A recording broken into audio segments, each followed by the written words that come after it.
षड्विज्ञो दशबलो अद्वैयवादी विनायकः मुनीन्द्रः श्रीघनः शास्ता मुनिशाक्यमुनिनिस्तयः सह शाक्यसिंहः सर्वार्थसिद्धः सौधो दानेश्वसः गौतमिर्वाकबन्धुस्स मायादेवी सुतस्य सह दिट्ठिबन्धन बान्धेय तन्हा सोतेन वाहिते दिव्यनायक तारेसि भगवन्तस्य ते नमो।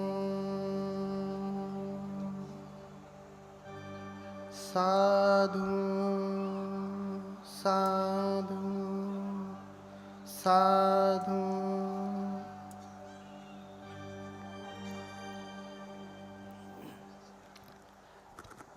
करुणा के महासागर लोक गुरु भगवान अरहत सम्यक संबुद्ध, इनके कमलवत चरणों की कोटि कोटि वंदना करता हूँ। तत्पश्चात धम्मराजा सम्राट अशोक एवं बोधिसत्व बाबा साहब डॉक्टर भीमराव अंबेडकर, इनके प्रति हार्दिक कृतज्ञता ज्ञापित करते हुए कोटि कोटि नमन करता हूँ। आज यहाँ आप सभी धम्म के प्रति श्रद्धावान उपासक उपासिकाएं बड़ी मेहनत से आप लोगों ने इस कथा का आयोजन किया। तमाम विघ्नों के बाद इस मऊ की धरती पर अंततः कथा लगी ही, जिसमें उपासिका उषा भारती जी जान से लगी रहीं और उनका हृदय से बाकी लोग भी सहयोग करते रहे। जैसे यहाँ पे बीच में गणमान्य उपासक वर्ग भी बैठे हैं, माननीय शिवचंद्र राम जी, डॉक्टर रामविलास भारती, मुखराम जी, अनिल मौर्य, संतोष कुमार, अनिल चंद्रा, उषा भारती, भूपेंद्र वीर, सुब्बा राव भारती और सूर्य प्रताप जी। इतने ही नाम नहीं, ये जितने भी लोग दिख रहे हैं, बहुत सारे लोग इसमें आयोजक की टीम में रहे। और फिर भी जिनका नाम लिया हूँ, ये सारे विद्वान गण हैं, परम विद्वान हैं, महापंडित हैं, किंतु वो बड़े श्रद्धा भाव से स्वयं इस कथा में श्रोता बन के सुन रहे हैं। भगवत कृपा से विश्व के कई बौद्ध देशों में जाने का, रहने का, संस्कृति के अध्ययन का अवसर मिला और मिल रहा है। मैंने देखा है कि वहाँ के मंत्री, मुख्यमंत्री, राजा महाराजा, बड़े बड़े श्रेष्ठी, बड़े बड़े ज्ञानी जब भिक्षु आते हैं तो उनके सामने नतमस्तक होकर के उनसे निम्न आसन पर बैठते हैं, उनसे नीचे बैठते हैं। क्यों? क्योंकि वो अपने गुरु का आदर करते हैं, अपने गुरु का आदर करते हैं, सम्मान करते हैं। जैसे गांव में पहले परंपरा थी तो खाट होती थी तो पिता के पास में खाट पर कोई नहीं बैठता था।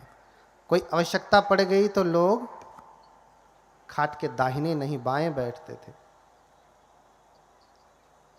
ऐसा इसलिए नहीं कि वो नीचे बैठे हैं तो निम्न हैं, ऊपर बैठे हैं तो उच्च हैं, ऐसा बिल्कुल नहीं। बस इतना ही है कि अपने गुरुओं के प्रति आदर है। बुद्ध धम्म संघ को जो हम नमन करते हैं, हमने कहा बुद्धं शरणं गच्छामि, धम्मं शरणं गच्छामि, संघं शरणं गच्छामि। तो जब हम संघ कहते हैं, जब हम उनकी शरण जाते हैं, बुद्ध धम्म तो आप समझ रहे हैं, लेकिन जब हम संघ की शरण जाते हैं, थोड़ा सा आवाज तेज कर दो, तो संघ कौन है? अगर देखा जाए तो मूल संघ भिक्षु संघ है, भिक्षुनी संघ है। द्वितीयक संघ उपासक संघ, उपासिका संघ। तो संघ की शरण जाने का तात्पर्य ही हुआ कि हम संघ का आदर करते हैं, संघ का सम्मान करते हैं। और ये सम्मान, ये गौरव बुद्ध के प्रति, धम्म के प्रति भारत में भी बढ़ रहा है। ऐसा देख करके बड़ा ही आनंद होता है। कभी कभी लोगों के मन में प्रश्न होता है कि वो तो ऊंचे बैठे, हम लोग नीचे बैठे। यहाँ बहुत सारे जैसे उपासक गण हैं, डॉक्टर रामविलास भारती राष्ट्रपति पुरस्कार से पुरस्कृत हैं, लेकिन जब शील की याचना करनी हुई तो वो अपने पैरों को मोड़ करके नीचे आपके साथ बैठ करके शील की याचना किए हैं, धम्म की महिमा को, गरिमा को समझते हुए। मैं तो राष्ट्रपति से नहीं सम्मानित हूँ, राष्ट्रपति पुरस्कार से, लेकिन ये गौरव है धम्म के प्रति, संघ के प्रति, बुद्ध के प्रति। आज आप सभी लोग कथा सुनेंगे, बहुत सारे ऐसे शब्द मिलेंगे जो आपको पचेंगे नहीं, खाते ही उसमें उबाल आने लगेगा, जी मचलाने लगेगा सुनते ही। लेकिन ये 3 दिन का प्रोग्राम है। पहले दिन जी मचलाएगा, दूसरे दिन थोड़ा ठीक होगा, चौथे दिन रोग से मुक्ति हो जाएगी। शब्दों को लेकर के घबराने की आवश्यकता नहीं है। 3 दिन अगर आपने ठीक से सुना तो आपको अधिकतम शब्दों के उत्तर मिल जाने हैं। इसलिए शब्द को लेकर के आप परेशान न होइए। कभी देवता, कभी देवलोक, अन्य अन्य चीजें आपको सुनने को मिलेंगी। क्योंकि ये जो कथा होगी ये मूल त्रिपिटक से होगी। त्रिपिटक क्या है? ये हम लोगों का बौद्ध ग्रंथ है, बौद्धों का धर्म ग्रंथ है। और ये मूल त्रिपिटक जो पूरे विश्व में मान्य है, वो 6वीं संगीति का, 6वें संगायन का, वो संगायन जिसमें स्वयं बाबा साहब रहे हैं, डॉक्टर भीमराव अंबेडकर रहे हैं, जिस संगीति में, जिनकी देखरेख में, जिनके अनुमोदन से 6वीं संगीति संपन्न हुई है। इसलिए जो प्रमाण होंगे, जो शब्द होंगे, उन्हीं त्रिपिटक से हैं। अगर उसमें अशुद्धि होगी, गड़बड़ी होगी आपको समझने में, तो थोड़ा रुकिएगा, क्योंकि मैं जो कहूँगा वो बाबा साहब द्वारा अनुमोदित त्रिपिटक से ही कहूँगा, तो उसका अर्थ होगा, उसे आप समझिएगा। कभी कभी आपको लगेगा ये तो मिलावट है, किसी अन्य धर्म जैसा है। फिर से वही कहता हूँ कि ये बाबा साहब द्वारा 6वीं संगीति से अनुमोदित त्रिपिटक के अनुसार है। तो एक बार सभी लोग बोले भगवान बुद्ध की, बोलिए भगवान बुद्ध की, भगवान बुद्ध की। थोड़ा जगह ले सकते हैं, गर्मी हो रही है तो उधर पीछे तक जगह खाली है ना, थोड़ा सरक के बैठेंगे तो कम गर्मी लगेगी। देखिए, इसीलिए हमने भी पंखा बंद करवा दिया, ताकि आपको ऐसा न लगे कि हम तो पंखा की हवा ले रहे हैं और आप गर्मी में बैठे। तो हम भी आपके जैसे पालथी मार के ही बैठे हैं, बस ऊंचा है। तो जितनी पीड़ा आपको होगी बैठने में, उतनी मुझे भी है। जितनी गर्मी आपको लगेगी उतनी मुझे भी लगेगी। इसलिए धैर्य पूर्वक सुने, क्योंकि हम ऐसे भगवान की कथा सुनाने जा रहे हैं कथा तो बहुत सुनते हैं आप। कथा सुनने के बाद मन में प्रश्न आता है, या कभी कोई आपसे पूछता है कि अरे आप तो कथा सुन करके आई हैं, आपके भगवान तो ऐसा कर लेते हैं, वैसा कर लेते हैं, कभी हवा में उड़ जाते हैं, कभी ये लीला कर लेते हैं, तो आप लोग क्यों नहीं करते? हमें भी तो करना चाहिए ना। हम कक्षा में जा रहे हैं, कक्षा में जा रहे हैं और गुरु हमें पढ़ा रहा है। क्या पढ़ा रहा है? कि पानी कैसे बनता है। और फिर कहे गुरु, शिक्षक कि चलो तुम भी H2O को मिला के पानी बनाओ, पूरा विधि बताया, तो आप बनाएंगे कि नहीं? बनाएंगे और बनेगा भी। और आप ये कह दें कि अरे वो तो वैज्ञानिक थे, उन्होंने बना दिया, हम कैसे बनाएंगे? तो फिर आपकी पढ़ाई का कोई अर्थ है? कोई अर्थ नहीं। ऐसे ही कथा आप सुनते हैं और सुनने के बाद कहा जाए तुम भी उस भगवान जैसे बनो, तो क्या उत्तर देते हैं? अरे वो तो भगवान है, वो तो सब कर सकते हैं, हम कैसे करें? हम तो इंसान हैं ना। तो फिर जब भाई भगवान है, उनका जीवन, उनका प्रसंग तुम्हारे लिए सार्थक नहीं, ये कक्षा तुम्हारे लिए सार्थक नहीं, तो सुनने का कोई अर्थ है? नहीं। इसलिए हम सभी लोग आज इकट्ठा हुए हैं कि जो कथा सुनेंगे, कैसे कोई एक व्यक्ति बुद्ध हो जाता है, जिनकी तस्वीर लगी है, इधर पीछे भी लगे हैं। कैसे कोई एक व्यक्ति मां के गर्भ से ही जन्म लेकर के बुद्ध हो जाता है, और हम सभी मां के गर्भ से आकर के ठीक से मनुष्य भी नहीं हो पाते हैं। सारा जीवन पशु का जीवन रह जाता है।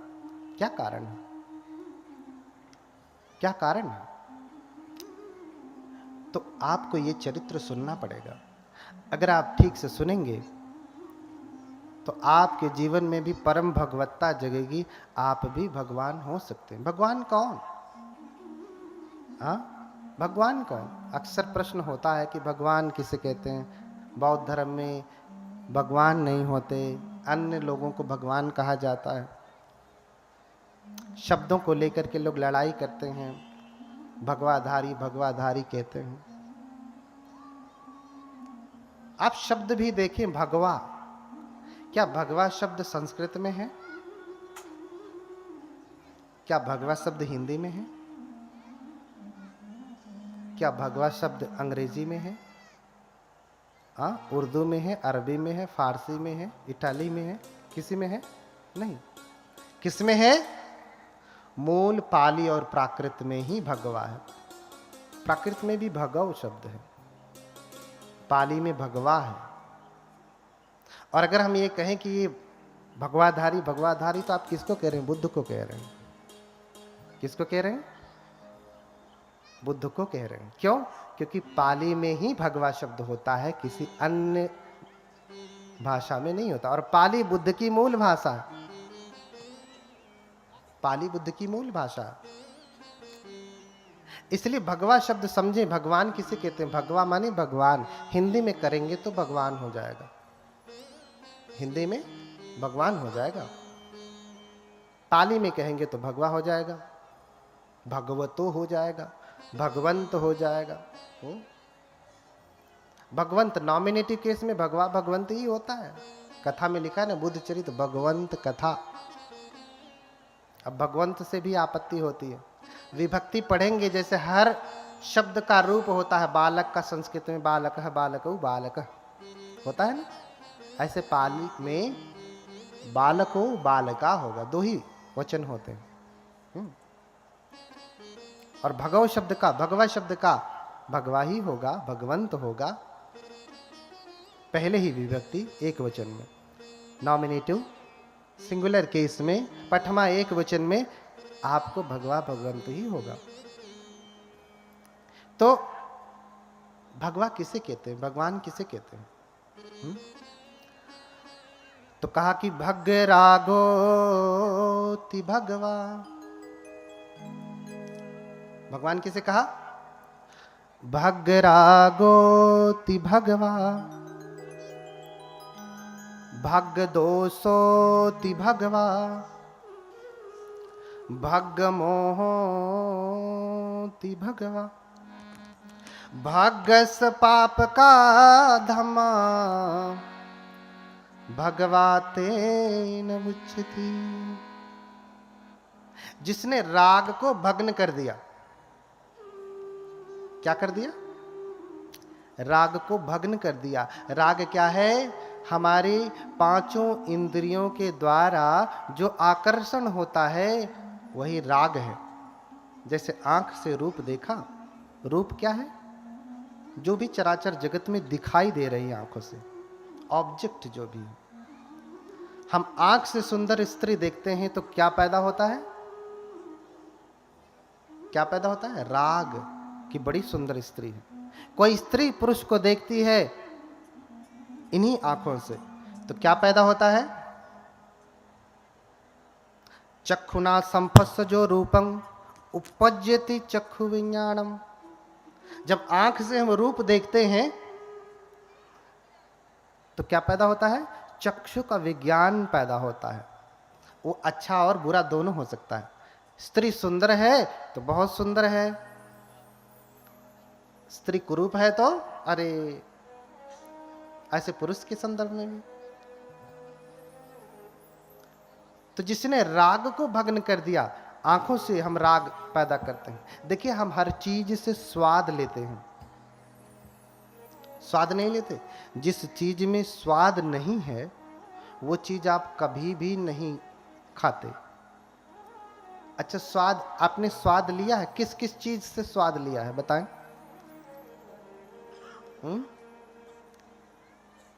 किस किस से?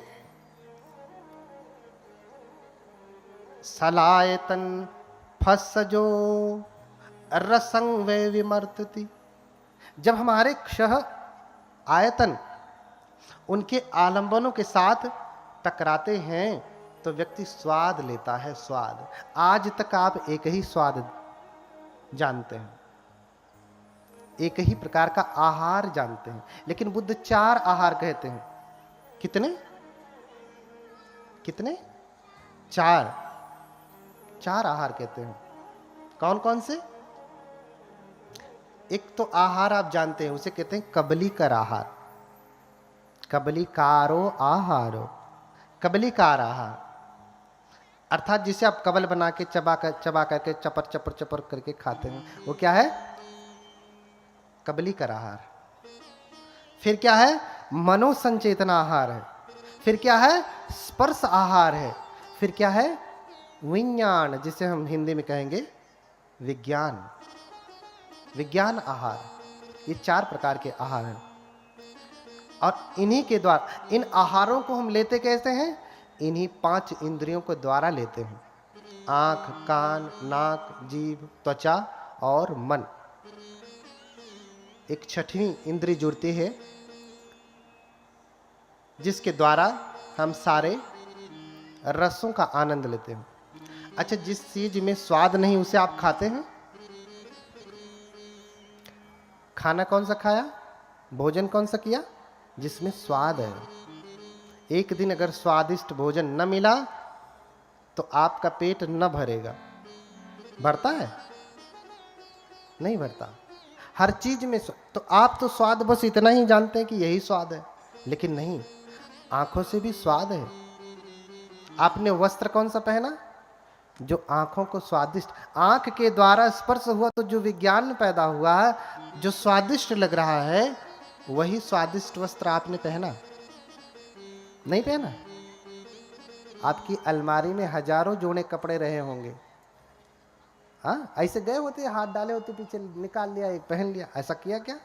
देखा कि इन हजारों में भी कौन सबसे ज्यादा स्वादिष्ट है, वही कपड़ा पहना ना, वही वस्त्र पहना। ऐसे ही कान से व्यक्ति स्वाद लेता है, कान से स्वाद लेता है। बढ़िया गीत चले तो आदमी स्वाद लेता है, गाली देवे तो फिर स्वाद नहीं ले पाता, सारा रस खत्म हो जाता। ऐसे स्पर्श से स्वाद लेता है। स्पर्श का सबसे उच्चतम स्वाद स्त्री पुरुष का भोग है। उससे बड़ा राग क्या है? उससे बड़ा राग है कोई नहीं। कोई राग नहीं। ऐसे ही कानों को शब्द सुन करके, नासिका से गंध को ग्रहण करके इत्र कौन सा लगाया, परफ्यूम कौन सा लगाया, वही। कोई भी आया दुकान से और दे दिया, लो भैया ये ले जाओ, आपने ले लिया? नहीं। जिसमें आपको स्वाद आया, नहीं ये स्वादिष्ट लग रहा है नासिका के द्वारा, वही आपने लगाया। तो ऐसे ही छहों इंद्रियों से, 5 शारीरिक इंद्रिय हैं और एक मानसिक इंद्रिय, छहों इंद्रियों से जो स्वाद लेता है राग में फंसता है। इसलिए बुद्ध ने कहा, बुद्ध कौन है? भग रागोति भगवा, जिसने समस्त रागों को भग्न कर दिया। बुद्ध के भीतर कोई भी रस नहीं, रस लेने की कामना नहीं। आप उनको रूखा भोजन दे देंगे, रूखा भोजन कर लेंगे। वस्त्र तो कोई राजसी पहनते नहीं थे। हम लोगों के भीतर राग है, स्वाद है, बुद्ध के भीतर ऐसा नहीं था। बुद्ध तो पंचकूल पहनते थे। पंचकूल यानी पुराना फटा कपड़ा, उसको सिल करके चीवर बनाते थे और बुद्ध उसको पहनते थे। आंखों से कोई रूप देखा तो उसमें भी स्वाद नहीं। कान से कोई गीत नहीं सुनते, ऐसा जो आपके यहाँ गांव में जब खुशी होती है तो डीजे लग जाता है, ऐसा बुद्ध कोई गीत नहीं सुनते। बुद्ध धम्म पद का गायन सुनते हैं। इसलिए हमारे धर्म की जब संगीति हुई तो उसे कहा संगीति, साथ में गीति माने गायन करना, साथ में गायन करना। दूसरा शब्द दिया संगायन, साथ में गायन करना। आज कोई गा दिया तो कहते हैं भंते तो गीत वादित। अरे भैया तुम समझो, ऑर्केस्ट्रा वाले थोड़ी ना है। हाँ, क्या गाया? बुद्ध की स्तुति गाया, धम्म के गीत गाया। तो भग रागोति भगवा, जिसने राग को भग्न कर दिया। भग दोषोति भगवा, जिसने दोष को भग्न कर दिया। दोष कहेंगे हिंदी में तो द्वेष होगा। किसी भी प्रकार की ईर्ष्या, जलन, क्रोध, अहंकार, ये सब कुछ जिसने त्याग दिया। बुद्ध तो छोटे से छोटे जीव के प्रति कारुणिक है, इसलिए बुद्ध को महाकारुणिक कहा गया। बुद्ध के जैसा धरती पे करुणावान आज तक कोई नहीं हुआ। बुद्ध के जैसा, बुद्ध जिसके ऊपर करुणा करते हैं, मार करके भी लोग करुणा करते हैं, बुद्ध बिना मारे ही करुणा कर देते हैं। क्यों? क्योंकि बुद्ध परम सामर्थ्यवान है। अरे भैया, किसी को सुधारना है तो उसे बंदूक चला के मारना जरूरी है। इसलिए देश का संविधान बहुत विषम परिस्थिति में ही जाकर के फांसी की सजा देता है। क्यों? क्योंकि बाबा साहब उस भगवान बुद्ध की शिक्षा से प्रेरित हैं। जब कोई विकल्प ही नहीं बचता, तब जाकर के मारने का विधान दिया गया संविधान में। बुद्ध परम कारुणिक हैं। अंगुलीमाल जैसे डाकू को, जिसने हजारों की हत्या की, 1999 की हत्या की। कितने की? 1999। 999 नहीं, 1000 तो मार के ही आया। गुरु से बोला कि मार दिया 1000 को। आपकी गुरु दक्षिणा पूरी हुई। बोले क्या सबूत है तूने मारा? सबूत तो कुछ नहीं। तो अब से जब मारता है तो उंगली काट करके पहन लेता। तो 999 दोबारा पूरा किया। 1000वें नंबर पे भगवान बुद्ध थे। तो 1999 की हत्या करने वाला कोई आज के समय में कोई ऐसा एक व्यक्ति का नाम बताइए, कोई है?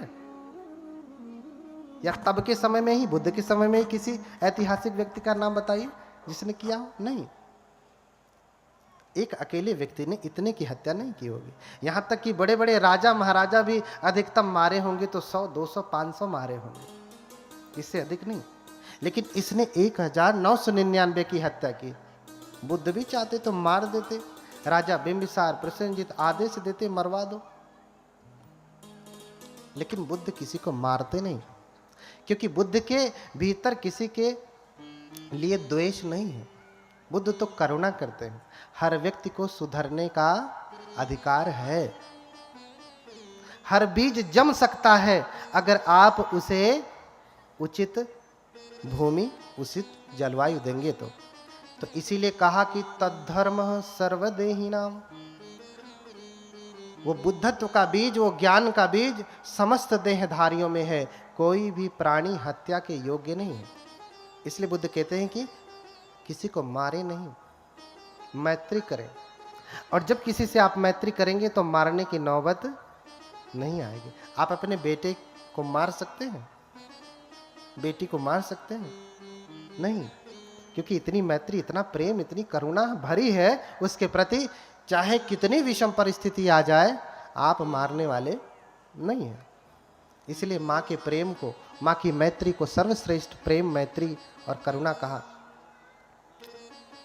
तो बुद्ध अंगुलीमाल जैसे व्यक्ति को भी मारते नहीं, उसे रास्ते पे ला देते हैं। क्यों?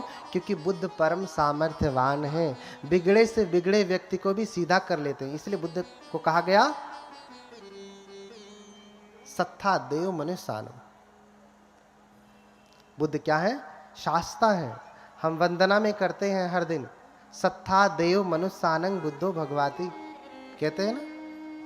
भगवान बुद्ध मनुष्यों और देवताओं के भी गुरु हैं।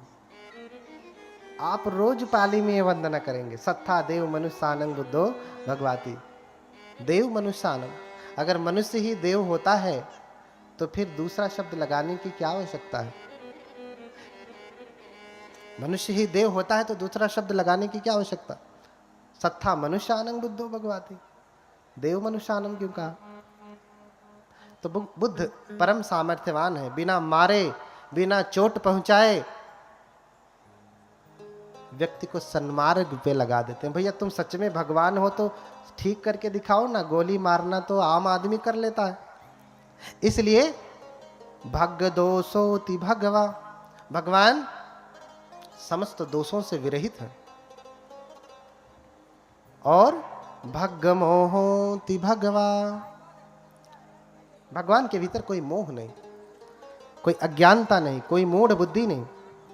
इसलिए जब उन्हें शरीर त्यागना था तो अज्ञान में शरीर नहीं त्यागे, अपितु घोषणा कर दी। आज से 3 महीने बाद, जगह भी बता दिया, समय भी बता दिया।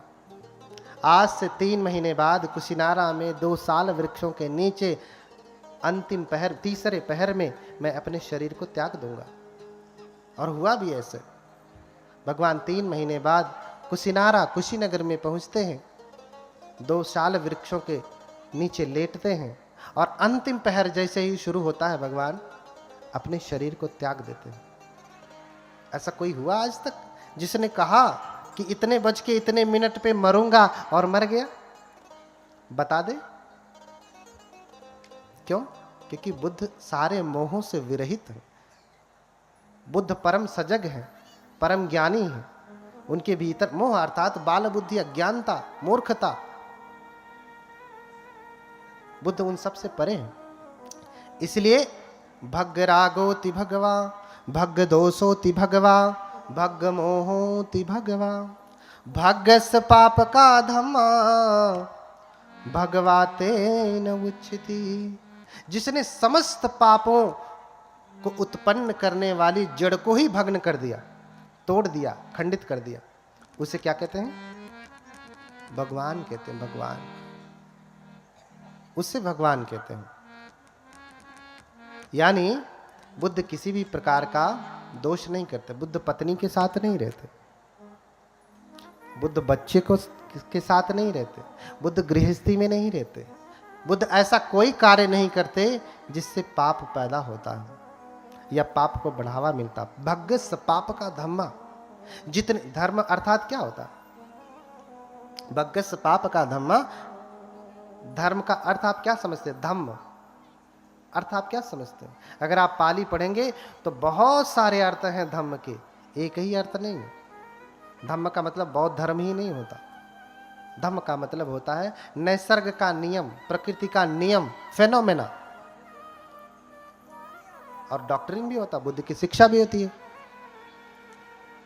तो जितने भी पाप को उत्पन्न करने वाले ताड़ित नहीं होता। आप विदेशों की बात छोड़ दीजिए, भारत में ही कोई ऐसा राज्य बता सकते हैं जहां सिर्फ बौद्ध लोग हैं? सुना? बता सकते हैं? सिक्किम का नाम सुना है? पूरे बौद्ध लोग हैं। यहां तक कि अरुणाचल में भी बौद्ध लोग हैं। आप जाएंगे हिमाचल में तो अधिकतम संख्या तिब्बती बौद्ध धर्म को मानने वाले हैं। लद्दाख जाएंगे, पूरे कौन है? बौद्ध। कभी आपने सुना वहां पे ऐसा होता? अपवाद तो हर जगह है, लेकिन आपने सुना कि वहां किसी के साथ दुर्व्यवहार हो रहा? जैसे आज आपके प्रदेश में खड़े खड़े बहन बेटियों की इज्जत नहीं रह जाती, ऐसा आपने सुना कभी किसी न्यूज़पेपर में? सुना होगा तो वर्ष में एक आध बार। कितनी बार? वर्ष में एक आध बार।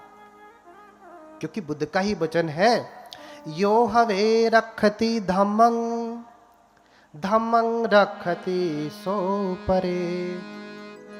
क्या कहा? जो धर्म का पालन करता, रखति माने रक्षा करना। क्या करना? रक्षा करना। तो धर्म की रक्षा कैसे होगी? उसका पालन करने से होगी।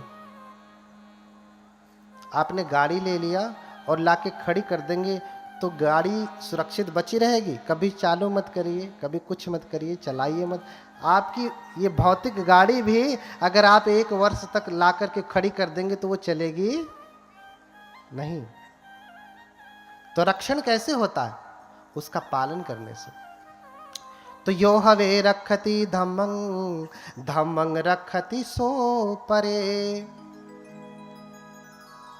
जो धर्म की रक्षा करता है, धर्म भी उसकी रक्षा करता है। इसका ज्वलंत उदाहरण आप अपने देश में ही देख सकते हैं। बाकी बौद्ध देशों में जाने की तो जरूरत ही नहीं है। बौद्ध देशों में जाने की जरूरत नहीं है।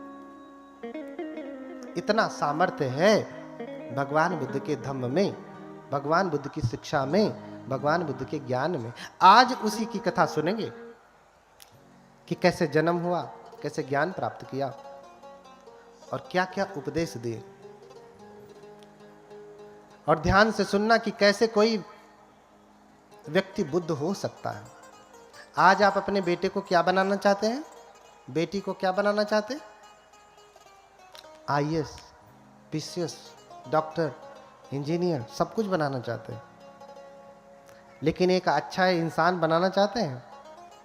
वो डॉक्टर इंजीनियर तो हो गया, लेकिन इंसान बना? मम्मी पापा की ही बात नहीं मानता। क्यों? क्योंकि उसने धम्म को जाना नहीं। वो जानेगा कैसे? आपके माध्यम से जानेगा। जब आप उस धम्म का अभ्यास करेंगे तो वो भी करेगा ही। वो परंपरा से ही आता है, परंपरा से ही आता है। हर कोई डॉक्टर, इंजीनियर, प्रोफेसर बनाना चाहता है, अपने कोई बेटे को बुद्ध नहीं बनाना चाहता। इतना आसान नहीं है,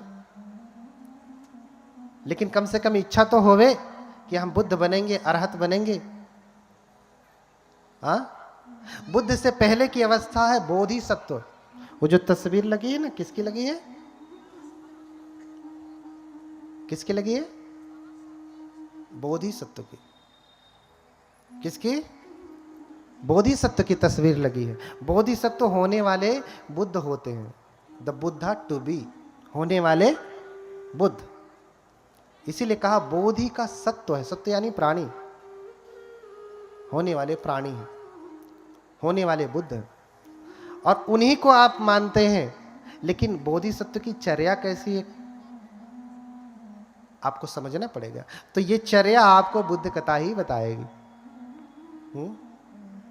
बहुत समय पहले की बात है,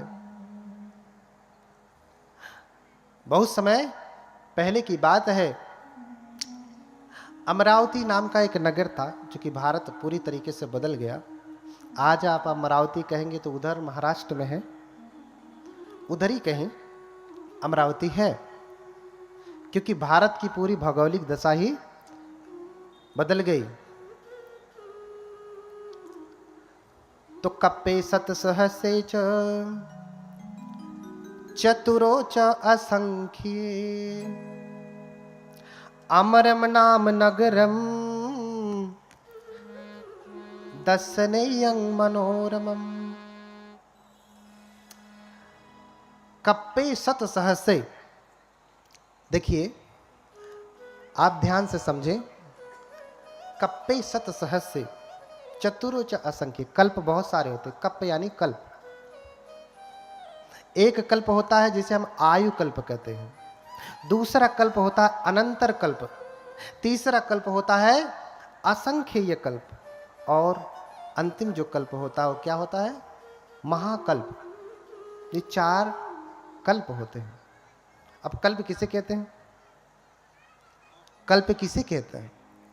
कल्प समय को नापने का एक पैमाना है। जैसे हम समय को कैसे नापते हैं? 1 सेकंड, 2 सेकंड, 1 मिनट, 2 मिनट, 1 घंटे, 2 घंटे, 1 महीने, 2 महीने, हाँ 1 वर्ष, 2 वर्ष, ऐसे नापते हैं ना। लेकिन कुछ समय इतना लंबा होता है कि इसे महीने, 2 महीने, वर्षों में भी नापा नहीं जा सकता, इतना लंबा होता है। तो इसे नापने के लिए कल्प कहा, उसे नापने के लिए कल्प दिया। और कितना कल्प? कप्पे सत सहस्रे, 100,000 कल्प, चतुरोच असंख्ये, और 4 असंख्य कल्प, 100,000 आयु कल्प और 4 असंख्य कल्प। मैंने 4 प्रकार के कल्प बताए, उसमें तीसरे नंबर का कल्प है असंख्य कल्प। एथंतरे यं चरितं सभ्यते बोधिपाचनं। एक कल्प समझिए, आयु कल्प कितना होता है? आयु कल्प आप समझते हैं? 100 साल का होता है, 100 से अधिक होगा, उसे हम आयु कल्प कहते हैं। लेकिन बुद्ध जिस कल्प की बात कर रहे हैं, जिन कल्पों में होते हैं, वो कल्प बड़ा लंबा होता है। तो उदाहरण दिया कि पर्वत की चोटी को रेशम के कपड़े से प्रत्येक 100 वर्ष में एक बार पोंछा जाए। समझ पा रहे हैं? पर्वत की चोटी को रेशम के कपड़े से 100 वर्ष में एक बार पोंछा जाए, तो उस चोटी को समाप्त होने में जितना समय लगता है उसे एक कल्प कहते हैं। कितना समय लगेगा? पर्वत की चोटी को रेशम के कपड़े से 100 वर्ष में एक बार पोंछा जाए, तो चोटी को समाप्त होने में जो टॉप पोर्शन होता है, जितना समय लगता है उसे क्या कहते हैं? एक कल्प कहते हैं। अब इसे आप वर्षों में बता सकते हैं, कितने वर्ष में खत्म होगा? कितने हजार वर्ष में? नहीं।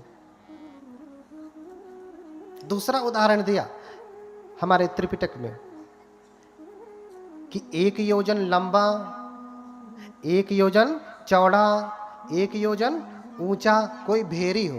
भेरी यानी बॉक्स समझिए आज के समय में। 1 योजन कितना होता है? 1 योजन में 3 कोस, और 1 कोस में 3 किलोमीटर। कहीं कहीं 4 का वर्णन है, 3 ही मेजर समझा जाता। तो 1 योजन में कितने किलोमीटर हो गए? 9।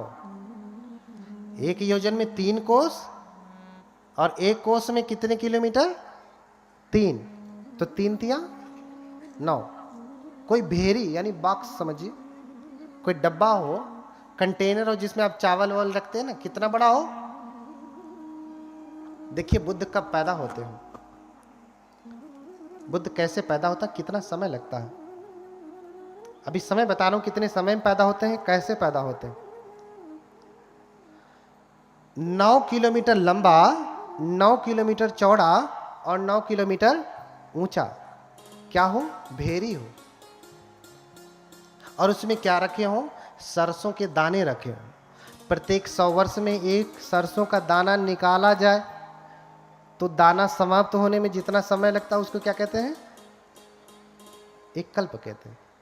ये कल्प की व्याख्या उसी त्रिपिटक से है जिस त्रिपिटक का अनुमोदन स्वयं बाबा साहब ने किया। ये बुद्धों का कल्प है, उत्पन्न होने का समय है,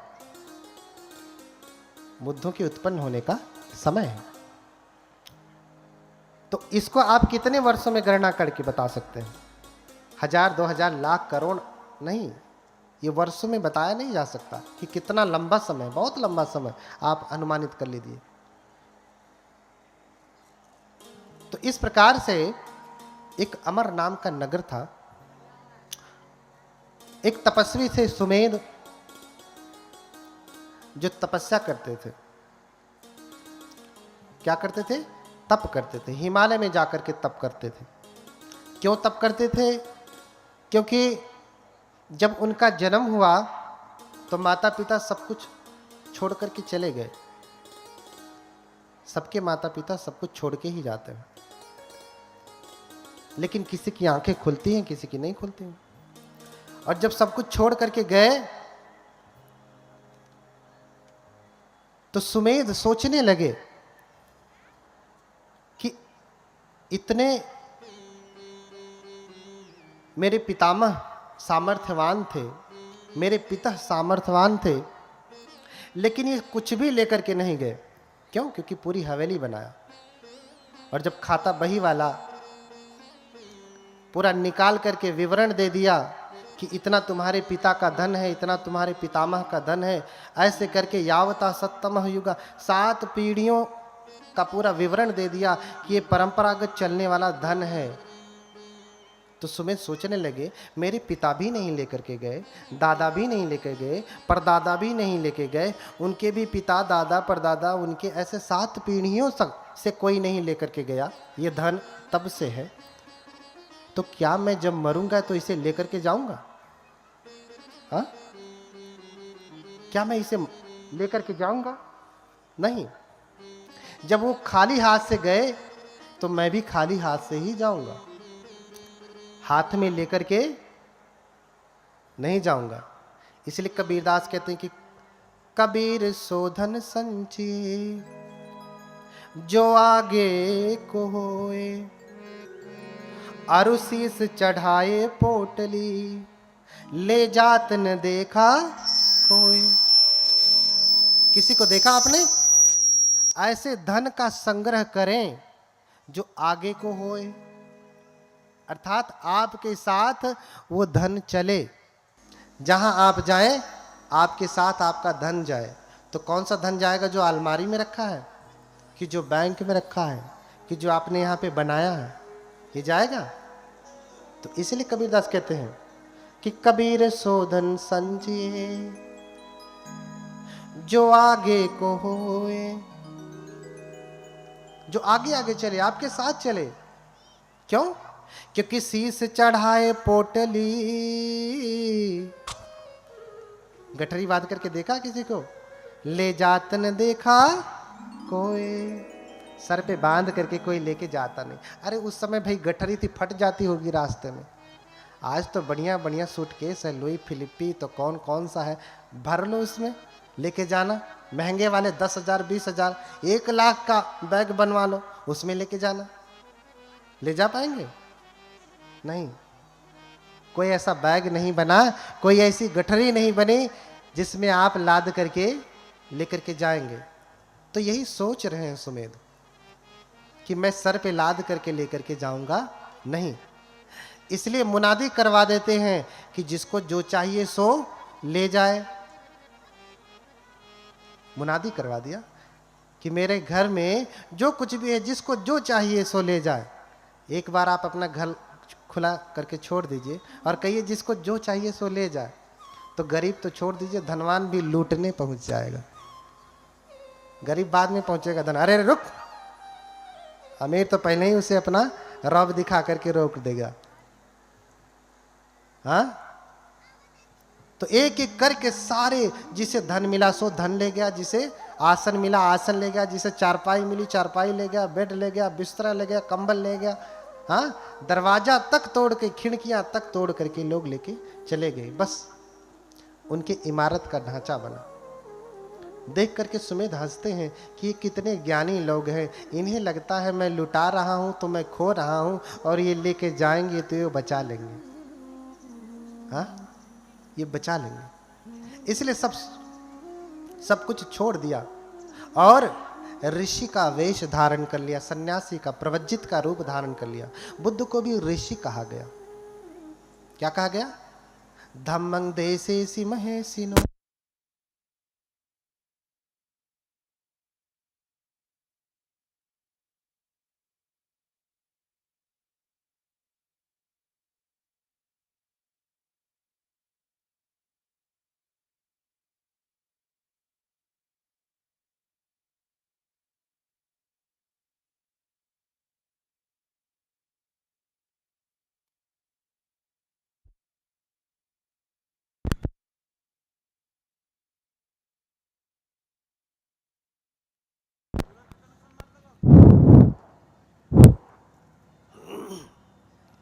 बोलिए भगवान बुद्ध की। भागिए मत, अभी तो शुरू हो रहा, अभी तो पृष्ठभूमि बन रही। बोलिए भगवान बुद्ध की। थोड़ा और जोर से बोलिए, नींद तो नहीं लग रही ना? बोलिए भगवान बुद्ध की। और जोर से बोलिए, भगवान बुद्ध की। अब भाग जाएगी नींद। जब लड़ाई होती तब देखिए कितना तेज बोलते हैं। अरे तय सुन रे, तय सुन। बोलिए भगवान बुद्ध की। हाँ, बुद्ध नाम स्मरणम मुख शुद्धि में वच। अगर बुद्ध के नाम का स्मरण करते हैं ना तो मुख की शुद्धि होती है, मंजन ब्रश करने से नहीं। कैसे होती है? क्योंकि ये मुख कितनी गंदगी फैलाता है। जब भी बोलेगा क्या बोलेगा? झूठ बोलेगा, चुगली करेगा, बकवास करेगा, कटु वचन बोलेगा, निंदा करेगा, प्रशंसा करेगा। हाँ, तो इससे कितनी अशुद्धि फैलती है। लेकिन बुद्ध जब आप कह रहे हैं तो मुख आपका पावन हो रहा है, क्योंकि बुद्ध का अर्थ है ज्ञान, सम्यक ज्ञान। और जब आप ज्ञान को स्मरण करेंगे, याद करेंगे, तो सब कुछ ठीक होने लगेगा। फिर से बोले भगवान बुद्ध की। हाँ, तो इसी वे समगहेत्वान विहरन्तो समाहितो सत्ताहभ्यंतरे पंचो अभिज्ञा अठ विधम पिच। हाँ, थोड़ा तेज करिए। तो ये धन मैं अपने साथ लेकर के नहीं जाऊंगा, क्योंकि मेरे दादा परदादा पितामह ये कोई लेकर के नहीं गया, मैं भी लेकर के नहीं जाऊंगा। इसलिए त्याग दिया और ऋषि का वेश धारण कर लिया। ऋषि यानी तपस्वी, मुनि यानी तपस्वी। बुद्ध को भी मुनि कहा, और मुनि की बड़ी परिभाषा की। मुनि की बड़ी परिभाषा की कि कोई मौन रहने से मुनि नहीं होता। न मौने न मुनि होती। मूल्य रूपो अविद्यसु यो चतुलंग वपग्गः वरमादाय पंडितो पापानि परिवज्जेति स मुनि तेन सो मुनि यो मुनाति उमो लोके मुनि तेन पवुच्यति। यानी जिसने समस्त पापों को त्याग दिया वो मुनि कहलाता है। समस्त पापों को त्यागने वाला कौन है? भगवान बुद्ध है। यही महामुनि है। इसका ज्वलंत उदाहरण आपको देखना हो तो आप म्यांमार में चले जाइए। म्यांमार में एक विहार है, मंदिर, एक विहार है जिसका नाम ही है महामुनि टेम्पल।